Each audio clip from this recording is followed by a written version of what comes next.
Growing up as a teenager in Britain back in the 1960s wasn't simply a stage of life, it was a world of its own, shaped by music that shook the walls, friendships that felt unbreakable, and freedoms that would make today's parents faint on the spot. It was a time when the country was still catching its breath after war, when change arrived faster than anyone could fully understand, and when teenagers suddenly found themselves at the center of a cultural revolution they didn't choose, but absolutely lived. So let's step back into that world, into bedroom radios, awkward dances, long walks home in the dark, and a kind of emotional intensity only teenagers truly know, and count down 20 things that defined what it really felt like to grow up as a British teen in the 60s. 1. Teen romance in an era before privacy. Romance for teenagers in the 1960s wasn't like romance today. There were no late-night texts, no whispered conversations through headphones, no digital trail of emojis and heart reactions. Instead, feelings built slowly, almost painfully, in small moments. A glance on the bus, a smile across the school corridor, a shared joke at the youth club. And yet, the excitement was so much stronger because there was no instant way to follow up. If you liked someone, you had to wait until the next time you physically saw them, maybe days later, maybe a week, maybe longer, if one of you had chores, homework, or a mum who believed you're not going out looking like that. Privacy was nearly impossible.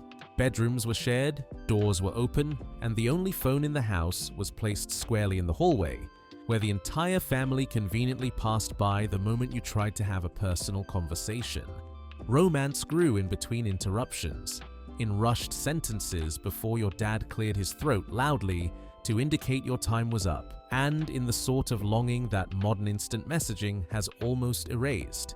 And perhaps that's why those first crushes from back then stayed burned into memory for decades. Slow, intense, inconvenient, and unforgettable. 2. The emotional highs and lows without anyone to text for comfort. Every teenage heartbreak in the 60s was survived without a group chat, without a friend sending crying emojis in solidarity, and without the dopamine hits of notifications. The highs felt dizzying because teenagers didn't have instant distractions, and the lows, they felt cavernous. The sort of sadness that filled your whole chest because there was no quick way to talk it through except waiting until the next school day or cycling to a friend's house. Today, teenagers can share every thought within seconds. Back then, emotions had to be processed alone, lying on a bed staring at the ceiling, listening to a single record on repeat, trying to understand feelings that were too big for words. Those moments forged something many adults still remember: how powerful it was to sit with your own feelings without escape routes. It was slower, sometimes lonelier, but strangely grounding. A kind of emotional resilience that grew because it had to. 3. How teen friendships felt like family.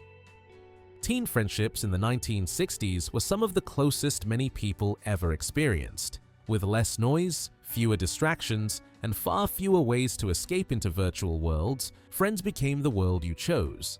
The people you cycled with, laughed with, fought with, forgave, and spent endless hours doing absolutely nothing with.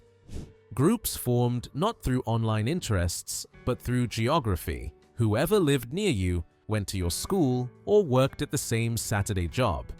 You walked everywhere together, sharing chips from a single newspaper cone, or wandered home in long conversations that seemed to go on forever. Friendships weren't measured in messages or streaks, but in shared experiences. The first record you bought together, the night you all sneaked into the pictures, the time you got caught in the rain walking home from youth club and laughed so hard your sides hurt. Those bonds often lasted a lifetime because they were built on presence, real presence, and the sense that the people around you weren't just friends, they were an extension of your home, your identity, your story. 4. Total freedom with zero safety nets. Teenagers today are tracked, texted, monitored, and expected to report their location to their parents with military precision. But teenagers in the 60s, they simply disappeared for hours at a time and no one panicked. You walked to school, walked home, and then walked somewhere else just because the day wasn't done yet. You hopped on buses without checking timetables and cycled along roads that now would terrify any modern parent.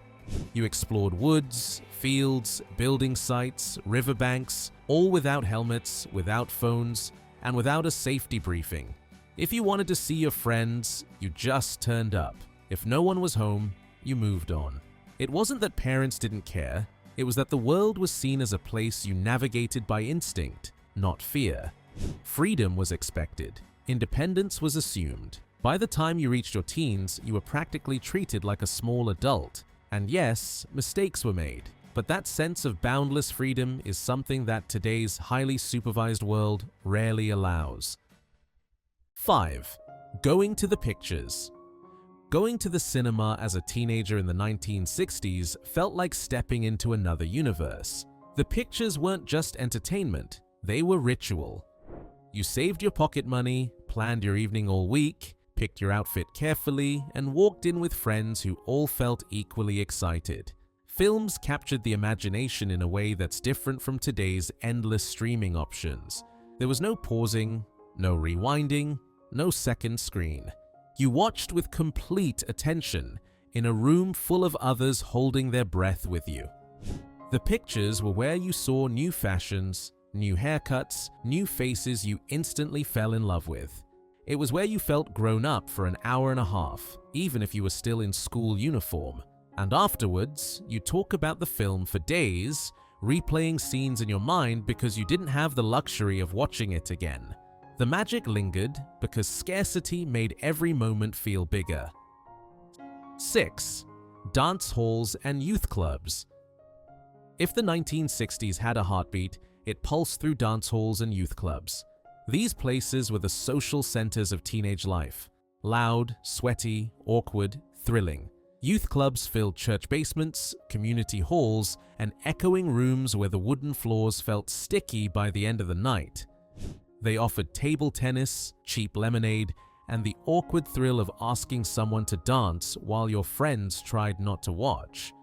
Dance halls were even more iconic. The swirling dresses, the clatter of shoes on polished floors, the music played too loud through speakers that crackled with static. They were where friendships deepened, rivalries sparked, couples formed, and entire stories began. Today, teenagers socialize through screens. Back then, everything happened in person, in real time, in rooms filled with unfiltered energy, moments messy and imperfect, but unforgettable. 7. The first taste of independence. Transport for teenagers in the 60s was a beautiful mix of limited resources and unlimited imagination. You got around however you could: buses, bicycles, long walks, even hitchhiking when you felt brave. Getting the bus into town felt like freedom. Cycling miles to a friend's house felt like adventure. Hitchhiking to the next village felt normal, not dangerous. There were no lifts on demand, no parents waiting in car parks, no texts saying, "Where are you?" You planned your routes in your head, asked strangers for directions, and trusted that the world would get you where you needed to go. It usually did, and when it didn't, well, you learned resilience by necessity. 8. When music suddenly became everything. Music didn't just soundtrack teenage life, it defined it. Radios became lifelines. Record players became shrines. If you had a single, you played it until the grooves wore thin. You saved every extra penny for albums, queued outside record shops, and shared music with friends like it was a form of currency. The 1960s didn't just produce bands, it produced worlds. The Beatles, the Rolling Stones, The Who, the Byrds, the Kinks, each offered a different identity, a different rhythm, a different idea of who you might become. Teenagers didn't stream songs, they studied them. Lyrics were pored over. Album covers were displayed like artwork. Music wasn't background noise, it was direction. 9. Fashion as the first true teen identity. For the first time in British history, teenagers weren't dressing like miniature versions of their parents. Fashion exploded, colors, cuts, styles that felt rebellious and deliciously modern. Skirts got shorter, patterns got bolder, haircuts became statements. Clothes were powerful, transformative, expressive. You spent afternoons trying on outfits with friends, experimenting with eyeliner, borrowing jumpers, comparing shoes, and pretending you were older than you were. Clothes carried meaning, not labels. Identity wasn't bought, it was created with imagination, charity shop finds, and whatever you could sew, pin, or rework at home. Today's fast fashion is instant. Back then, you wore things until they became part of who you were. 10. Mods versus rockers, the teenage tribes that defined a generation. Teenagers chose sides, whether intentionally or not. You were a mod with sharp suits and scooters, or a rocker with leather jackets and roaring motorbikes. Even if you didn't fully commit, you felt the pull, the music, the style, the attitude. Town centers became stages for these silent battles. Seaside towns witnessed iconic clashes. To adults, it looked like rebellion. To teens, it felt like identity. Belonging to a tribe offered confidence teenagers didn't always feel at home or at school. And decades later, many still remember the thrill of standing with their own group, even if it was just through fashion or friendship circles. 11. The terror and humor of strict schools. Schools in the 1960s were not gentle places. Teachers demanded respect, discipline was sharp, humor was dry, school punishment was public, swift, and unforgettable. And yet, looking back, many teenagers remember the school environment less for its strictness and more for the moments in between. Friends whispering in rows, chalk dust floating in sunlight, radiators clanking in winter, and teachers whose expressions became legend. Education was rigid, but friendships during school often lasted decades. Strict environments have a funny way of cementing camaraderie. 12. Smoking behind bike sheds. Teen rebellion often took place behind the bike sheds, a universal location where teenagers across Britain somehow learned to smoke, gossip, and pretend adulthood. Cigarettes were passed around like contraband. The smell clung to uniforms. Everyone acted like they knew what they were doing, even though no one did. Today, schools have CCTV, anti-smoking campaigns, and fences. Back then, the bike sheds were practically a social club. 13. Saturday. Jobs that defined responsibility. Teenagers in the 60s grew up fast, partly because many got their first jobs at 14 or 15. Delivering newspapers, stacking shelves, running errands, working in cafes or shops, these jobs taught more than money management. They taught confidence, responsibility, independence. Teen work wasn't simply about income, it was about stepping into adulthood gradually, one shift at a time. 14. Saving every penny for records, clothes, or the dance hall. Teenagers learned the value of money by earning it and by saving for what truly mattered. Buying a new single wasn't an impulse, it was a week-long plan. Going to the dance hall meant choosing between snacks and the bus fare home.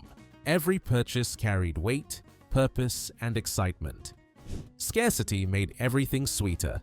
Today, entertainment is unlimited and instant. Back then, pleasure cost time, effort, and anticipation, which made it unforgettable. 15. Strict homes, but a world getting looser. Teenagers lived in a strange tension. Homes were strict, curfews, chores, rules, but outside, the world was shifting rapidly. Music challenged authority, fashion challenged tradition. Teenagers stood at the crossroads between the old and the new, feeling the contradictions, testing limits, learning to navigate freedom with caution. 16. Getting your first real job at 15 or 16. Leaving school at 15 or 16 was utterly normal. Many teenagers entered apprenticeships, factories, offices, or trades. Starting work that young created a sense of maturity, Modern teenagers often don't feel until much later. You learned punctuality, resilience, social hierarchy, and the pride of earning your keep. 17. Leaving school into a future that felt uncertain. Teenagers weren't cushioned by gap years, university plans, or long-term career paths. You finished school and stepped straight into whatever opportunity landed first.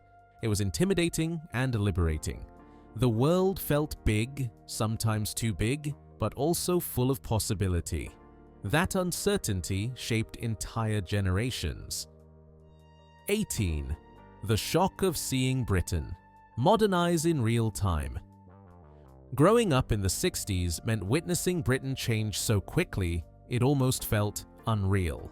New technology appeared everywhere. Color, TVS, washing machines, new cars, new houses, streets modernized, shops modernized. Teenagers found themselves caught between nostalgia for childhood simplicity and excitement for a future that seemed brighter every year.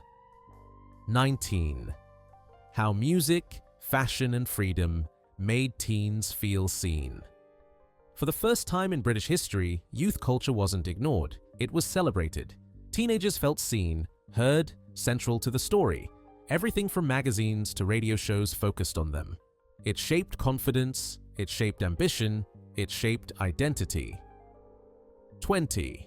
Realizing the 60s changed you forever.